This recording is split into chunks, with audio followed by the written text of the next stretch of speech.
So Pat McCrory is a former governor of North Carolina. It's always fun to say former. And it's because, among many different reasons, but really primarily because he did a very controversial bill in North Carolina about bathrooms. I mean, it's ridiculous, but he cared to regulate, the guys from small government, cared to regulate who goes into what bathroom and was just adamant about it. It wound up costing his state a lot of business and a lot of money, and people didn't appreciate that, and they threw him out of office. Well, he was at Trump's inauguration trying to enjoy the festivities anyway, when some protesters caught up with him. Now, the video you're about to watch is, in my opinion, super fun. Wound up having ramifications where now legislators in North Carolina are trying to make what you're about to see illegal.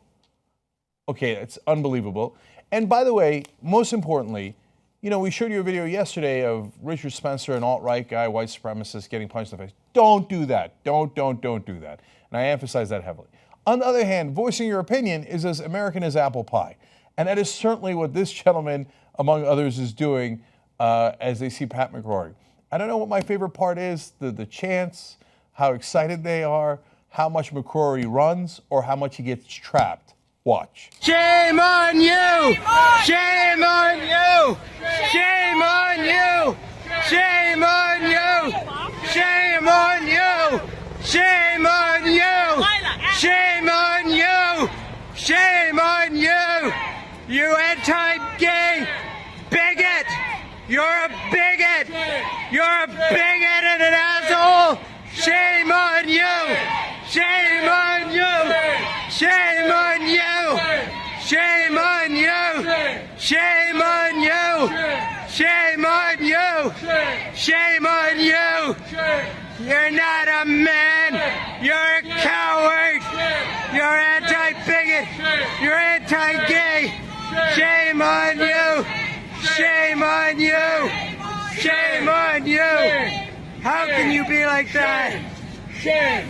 Shame! Shame! Shame! Shame! We got you now! Shame! Shame! Shame! Shame! Shame! Shame! Shame! Shame! A few moments later. Shame! Shame! Shame! Shame! Shame! Shame! Shame! Shame! Shame! Shame! Shame! Shame! Shame! Shame! Shame! That was phenomenal. Okay, I'm trying to figure out what my favorite part is. That they have recreated the Game of Thrones chant. Shame. Shame. They needed a bell. Shame. Okay, or that he got confused in mid-chant and called him an anti-bigot, and he's like, no, wait, you're a bigot and anti-gay. I don't know if it was his voice. I don't know if it was his enthusiasm. I don't know if it was the part where he says, you're a bigot and an asshole. Or when he says, no, this has got to be it, and it's going to go on the soundboard. We got you now. They got you, Pat McCrory. They got you. Okay. So, now look, that's good, wholesome fun. One side has a political opinion, the other side's trying to run for the hills, and nobody was even remotely close to being in danger there. But it was Austin Powers through and through, including, by the way, the guy that I love, who we can't see, was holding the camera and chanting. His voice a little like Austin Powers. We're going to go back to that in a second. And then Pat McCrory gets trapped like an Austin Powers, like, can't get out. Right? Like a Bush moment, too. We're like, can't open this door. All right, Austin, hit it one more time. You heard us, Pat McCrory! Shame! Shame! You heard us, Pat McCrory! Shame! You heard us! You heard us, Pat McCrory! You heard us! Yeah, we know what you're doing! You're protecting the homophobes! You cops! You cops are protecting the homophobes and the bigots! You're protecting the homophobes and the bigots! That's what you're doing! There are only two things that scare me. Nuclear war and carnies. Small hands. Anyway, look, I'm kidding around, but I love that protest because there was absolutely nothing physical, no danger whatsoever. and people got to voice their opinions. And hey, McCrory got to booted out of office. You voice your opinions through your votes too. That's fine. And look, I've had people yell at me in the streets. That's okay. I mean, people say nice things. I'm sure they do to McCrory too, maybe. and then sometimes they disagree. Hey, we're all Americans. It's not a big deal, right? But now North Carolina has made it a big deal. Now, this was just going to be a fun story until it took this twist.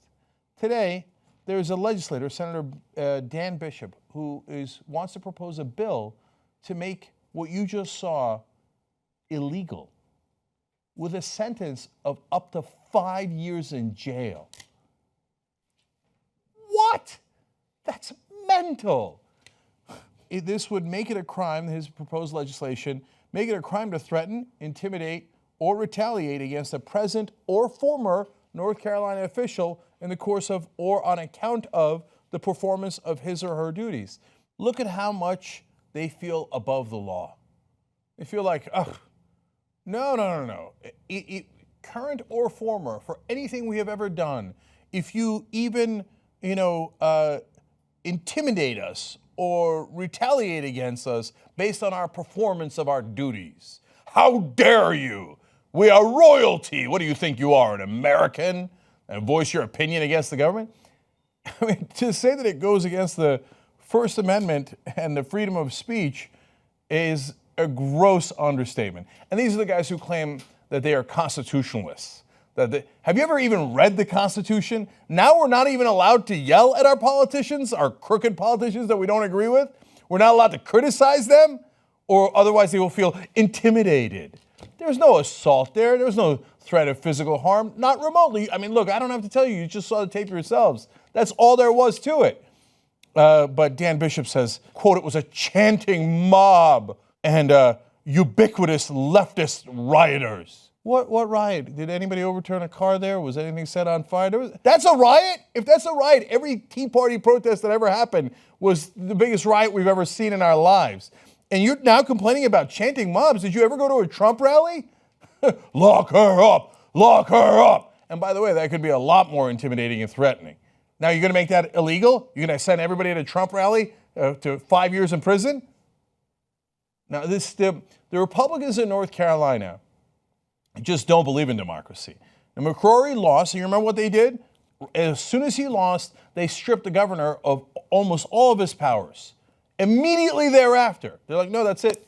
We're done with it. A governor, when he's a Republican, should have all these powers. But since the Republicans control the legislature, if it's a Democratic governor, I don't care what the people of North Carolina want. They want a Democratic governor? No mandate, no nothing. We don't care about the voters. We're Republicans in North Carolina. All we care about is our donors and corruption. And so, no, you don't get to have the governor you want. And if you dare even criticize a former governor, well, then we're going to put you in prison. Those positions are not even remotely conservative. They're certainly not progressive. They're not even American. So the people in North Carolina who support these Republican legislators, you better know what you're actually supporting. Because one day, if you yell at them, they'll put you in prison. This is the most anti-freedom bill I've seen in a long, long time in America. I'm not sure I could recollect one worse than this. So, hey man, if you want to keep enabling authoritarians who don't believe in freedom and who don't believe in this country and who don't believe in the Constitution, you keep voting Republican in North Carolina. But if you love this country and you love our Constitution, I would show them your voice in a different way. The next time there's an election, understand what they represent. And if you're against that, get them the hell out of office. And then yell at them afterwards. Fix the media. Be the media. Come join us. tytnetwork.com/join.